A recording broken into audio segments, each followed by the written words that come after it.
생생하게 상생하며 YTN 라디오 생생경제. 안녕하세요. YTN 라디오 생생경제 김혜민입니다. 뇌리죄는 태양 때문인지 일본 때문인지는 몰라도요. 정말 머리 위가 뜨끈뜨끈합니다. 오전 9시 소재부품 장비산업 경쟁력 강화 대책 발표가 있었고요. 이어 김상조 청와대 정책실장은 지난 한 달 동안 5대 그룹과 이미 여러 번 만났고 앞으로도 계속 만날 것이라고 밝혔습니다. 아침 주식장은 열리자마자 코스닥이 600선으로 무너졌고요. 사이드카까지 발동됐습니다. 원달러 환율은 급등했고요. 여러분 어릴 때 돋보기로 종이에 구멍 뚫는 거 해보셨죠? 엄청난 태양빛을 집중해서 통과시켜야 하잖아요. 우리에게 지금 필요한 거 뭘까요? 오늘 이글거리는 뜨거움보다 더 뜨거운 마음, 그리고 차가운 집중력이 아닐까 싶습니다. 2019년 8월 5일 YTN 라디오 생생경제 지금 시작합니다.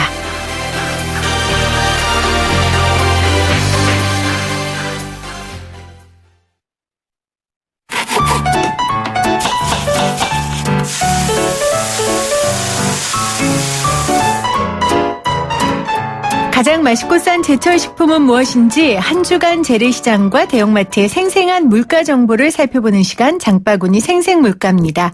한국농수산식품유통공사 이윤정 대리 연결돼 있어요. 대리님 안녕하세요. 네, 안녕하세요. 나주도 덥습니까? 너무 덥습니다. 정말 숨이 탁 막히는 태양빛이더라고요. 그렇죠? 네, 맞아요. 아, 이런 태양빛의 채소들의 안부가 궁금합니다. 어떻게 채소값 많이 오르고 있다고요? 네, 이 지난주 가격이 좀 많이 오른 품목들이 대부분 엽채류에 해당되는 시금치, 열무인데요. 이 시금치는 키로당 7,120원에서 지난주 9,550원으로 약 34% 상승을 하는 등 가격이 하루하루 오르고 있습니다. 네. 그 이유가 역시나 무더위로 인해서 지금 주산지인 경기 지역의 시금치 생육이 안 좋기 때문이에요.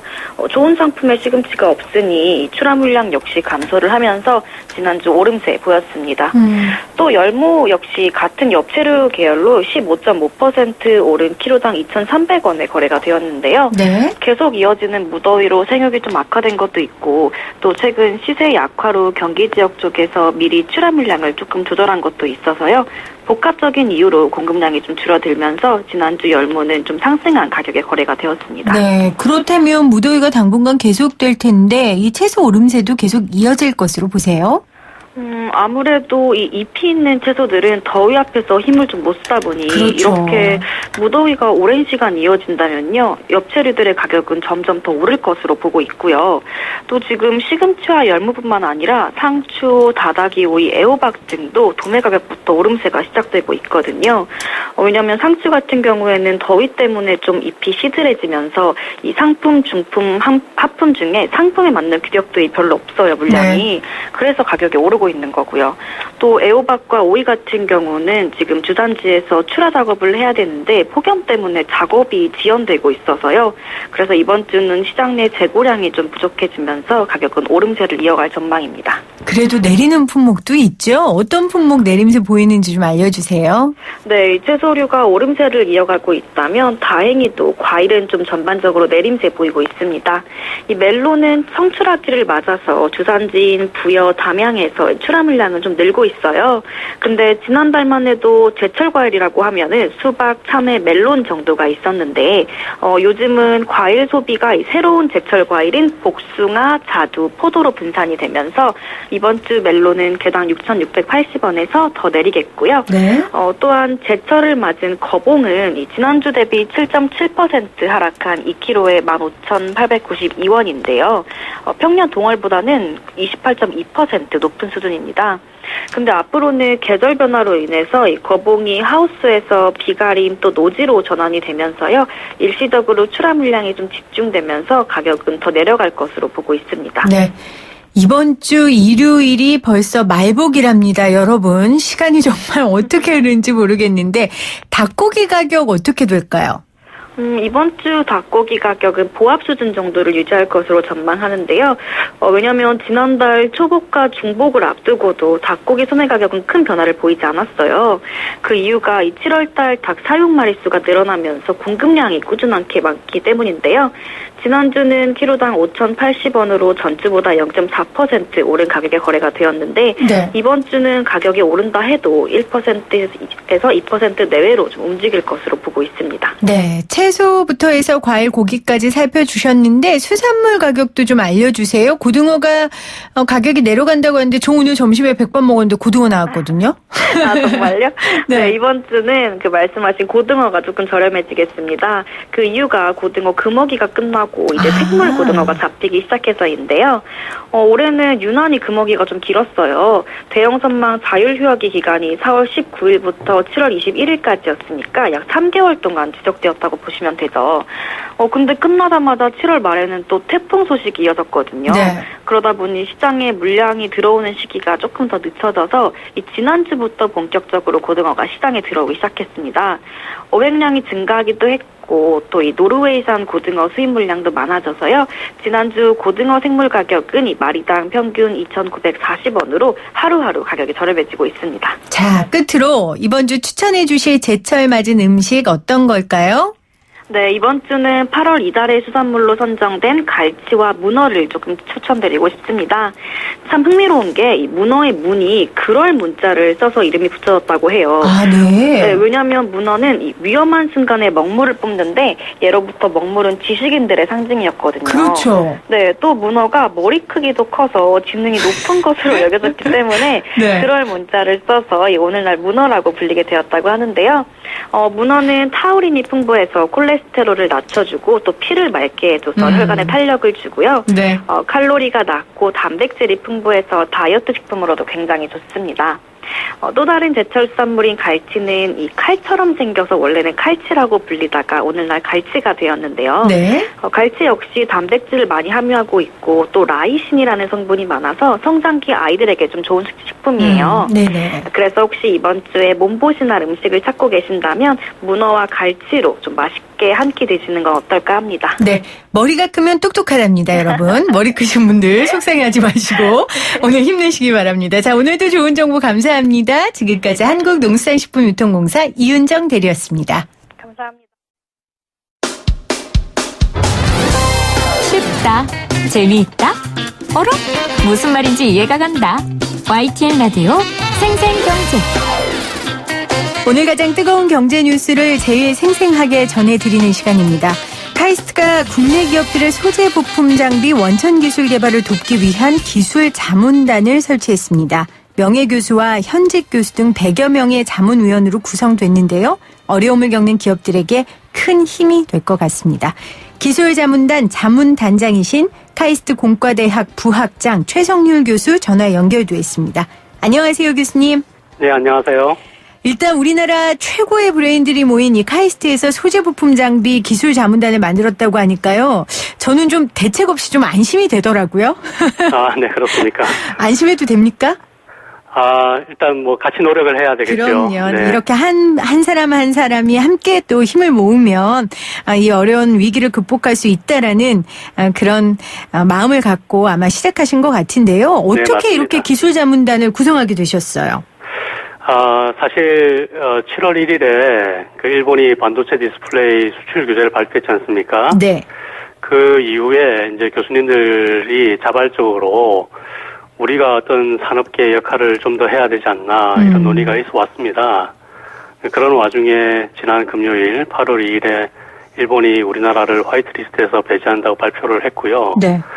그래서 좀 더 구체적으로 우리가 어떤 일을 할 수 있을까 고민하는 와중에 연구부총장님하고 저하고 이제 신성철 총장님께 우리가 기술적으로 우리 어려움에 처할 수 있는 그 중소기업, 중견기업들을 도울 수 있는 어떤 방법을 찾았으면 좋겠다라고 말씀드렸고요. 네. 총장님께서 그러면 우리가 갖고 있는 게 기술인데 그 기술 자문단을 구성해가지고 좀 빨리 서둘러서 준비하는 게 어떤가 이런 말씀을 하셨습니다. 네. 그래서 지난 주말 동안에 총장님 주재하에 간부들 확대 간부회의를 통해가지고 자문단 설치가 결정되고요. 네, 그동안의 설치 운영안에 대해서 준비를 했습니다. 아유, 어떤 분들이 참여하십니까? 분과가 좀 여러 개 있던데요. 네, 지금 사실은 뭐 여러 가지 소재 부품가 문제가 될 수 있습니다만 저희들이 볼 때는 우리 주력 산업과 관련되어 있는 핵심 부품들, 소재들 관련된 분과로 5개 정도로 나눴고요. 네. 첨단 소재 분과, 화학 생물 분과, 화공 장비 분과, 전자 컴퓨터 분과, 기계 항공 분과 이렇게 5개로 나누었습니다. 네. 물론 이 5개는 뭐 우리가 기술적으로 분류한 것이고요. 실제로 사실 2개 분과에 겹쳐서 될 수 있는 부분도 있고 그렇기 때문에 굉장히 유연하게 사실은 분과를 운영해야 된다고 생각합니다. 네. 지금 긴급한 상황이니까요. 지금 네네. 유연하게 대처하시는 게 굉장히 중요할 것 같습니다. 주력 산업 부품과 관련된 분과 5개, 첨단 소재 분과, 화학 생물 분과, 화공 장비 분과, 전자 컴퓨터 분과, 또 기계 항공 분과 이렇게 나뉘어서 전현직 교수들이 함께 기술 자문단으로 활동하게 되십니다. 네, 맞습니다. 네, 현임 교수뿐만 아니고요. 네네. 사실은 카이스트에 오랜 기간 동안 연구개발하고 교육을 해오신 명예 교수님들도 많이 계시고 해서 네. 그분들의 갖고 계신 어떤 기술적인 노하우도 같이 녹여서 같이 협력을 하지 않을까 해서 전현직 교수님을 다 포함한 네. 자문단을 구성하고 있습니다. 네. 일본의 수출 규제 영향권에 들어설 그 유력한 품목들이 약 1,194개라고 하는데 그중에서 일단 우선 159개 소재 부품과 관련된 자문을 맡으신다고 들었습니다. 뭐 159개를 다 나열하시기는 힘드시겠지만 우리 청취자분들이 들으면 알만한 뭐 소재들이 좀 있을까요, 교수님? 네. 굉장히 많은 품목들이 있는데요. 네. 그중에 159개다, 뭐 100개다 이렇게 이야기하는 거는 조금 안 맞지만 그래도 긴급하게 필요한 기술들에 대해서 저희들이 자문하겠다는 것입니다. 예를 들면요. 우리가 메모리 반도체 분야에 우리가 세계 1위인데요. 이런 메모리 반도체를 제작하기 위해서는 반도체 웨이퍼가 필요하고요. 네. 그리고 그 어떤 패턴을 만들기 위한 포토레지스터. 이번에 문제가 됐던 게 이제 포토레지스터가 맞습니다. 되겠죠. 네. 물론 메모리용은 아니지만 어쨌든 포토레지스트고요. 그 다음에 이제 반도체 어떤 모양을 깎아내기 위한 에천트, 식각 화합물이 필요합니다. 그리고 클리닝할 수 있는 세정제, 그리고 반도체 그 부품을 보호하기 위한 보호제, 접착제 등 다양한 소재하고 또 그것들을 공정할 수 있는 장비가 필요하거든요. 이런 소재 장비 기술을 우리가 다 확보할 수 있는 게 아니고요. 현재까지 국제적인 분업 형태로 역할 분담을 해왔던 것입니다.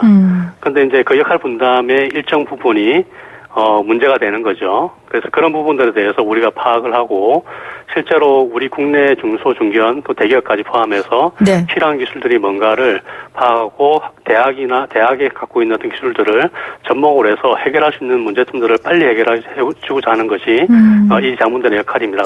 그러니까 기업이 현장에서 힘들어하고 어려운 부분들을 그 분야에 심도 깊은 연구를 한 교수님들께서 이제 함께 힘을 합쳐서 도와주시는 거잖아요. 네, 맞습니다. 그러면 이 과정이 어떻게 됩니까? 먼저 중견, 중소, 뭐 대기업에서 우리 이런 기술 개발에서 어려움이 있습니다라고 자문단에 요청을 하면 자문단이 회사에 직접 기술 자문을 해주시는 겁니까? 우선 그렇게 생각하고 있습니다. 현재 긴급하게 자문단 전담 직원을 배치를 했고요. 네. 카이스트 내에 이제 긴급 상담 전화가 있고요. 전담 이메일이 현재 확보되어 있습니다. 네. 그리고 홈페이지도 이제 구축을 해서 오픈을 해서 많은 분들이 이제 접속해서 기술 자문을 신청할 수 있게 할 생각이고요. 그렇게 해서 요청이 들어온 기술들에 대해서는 자문단장을 포함해서 분과장들께서 검토를 한 다음에 가장 잘 도움을 주실 수 있는 자문 교수님을 매칭할 계획입니다. 한 분이 될 수도 있고요. 네. 뭐 여러 분이 될 수도 있고요. 분야에 따라서는 다양한 분야의 교수님들이 같이 협업을 해서 진행을 할 수도 있고요. 그래서 단기적인 자문을 통해서 해결할 수 있는 기술과 또 중장기적으로 연구개발을 해야 되는 기술이 될 수도 있습니다. 그렇죠. 그런 것들을 잘 분류한 다음에 실질적으로 필요한 그런 도움들을 드리려고 생각하고 있습니다. 네. 우리나라 최고의 브레인들이 자문해주는 이 기술 자문단인데 자문 비용을 어떻게 해야 됩니까, 교수님? 예, 지금 당장에 긴급하게 만들었기 때문에 학교 자체 재원을 일부 진행을 할 것이고요. 네네. 중장기적으로 진행을 해야 된다면 국가에서 과기부나 산업부를 통해서 지원이 필요할 것이기 때문에 저희들이 요청할 생각입니다. 그렇죠. 오늘 오전에 정부에서 소재부품 장비산업 경쟁력 강화 대책 발표도 있었는데요. 아마 그런 부분에 예산도 분명히 확보됐을 거라고 생각을 합니다. 자, 아주 직설적으로 좀 여쭤보겠습니다. 제가 생생경제 인터뷰하다 보면 네. 어떤 전문가는 국산화, 기술 개발 이룰 수 있다. 이렇게 희망적으로 말씀하시는 분도 있고요. 어떤 분은 이룰 수는 있지만 너무 오랜 시간 걸리기 때문에 지금 이 시점에 그게 미봉책도 조차도 될 수도 없다라고 네. 말씀하시는 분들이 있습니다. 우리 교수님께서는 어떻게 생각하십니까? 정말 어려운 질문인데요. 정말 하루아침에 되는 건 아니죠. 그렇죠. 당연히. 네.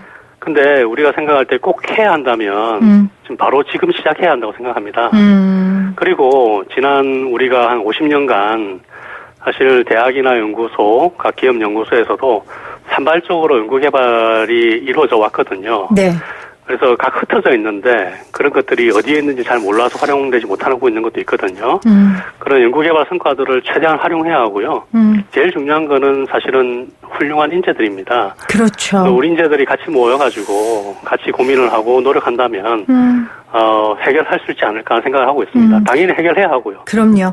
지금 시작해야 할 때고 또 기존에 연구개발한 것들을 잘 취합해서 효과를 내야 할 때고 무엇보다도 장기적인 관점에서 이 문제를 해결할 수 있는 인력들을 우리 카이스트 같은 학교에서 키워내야 된다 이런 말씀이세요. 네, 맞습니다. 위기가 이 모든 것들이 잘 실현된다면 기회가 될 겁니다. 그렇죠, 교수님? 네, 맞습니다. 네.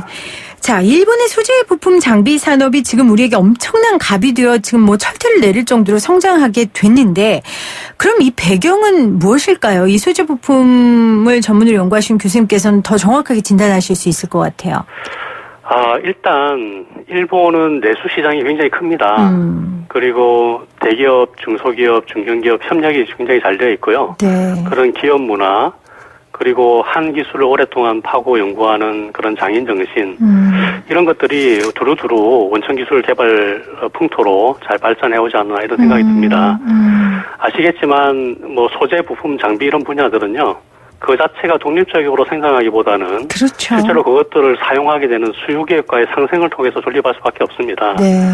그래서 현재까지 이제 우리 대기업들도 가격 경쟁력이라든지 이런 걸 확보하기 위해서 국제적인 분업 체제 속에서 이제 그런 소재라든지 장비라든지 부품을 확보해서 그 경쟁력을 길러왔던 것이고요. 그렇지만 이제부터라도 진짜 중요한 전략 기술에 대해서는 국내 기업과 연구기관에서 최대한 확보하는 것이 필요하다고 생각하고요. 그런 것들에 대해서는 많은 분들이 동의를 하십니다. 네.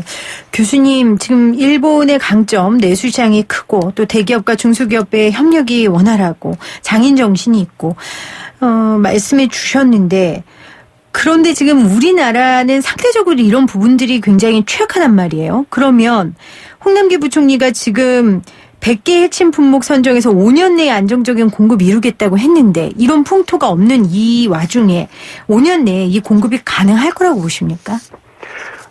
공급이 가능하다 안 하다를 떠나서요. 실질적으로 기업에서 필요한 것들을 우리가 반드시 만들어내야 되겠죠.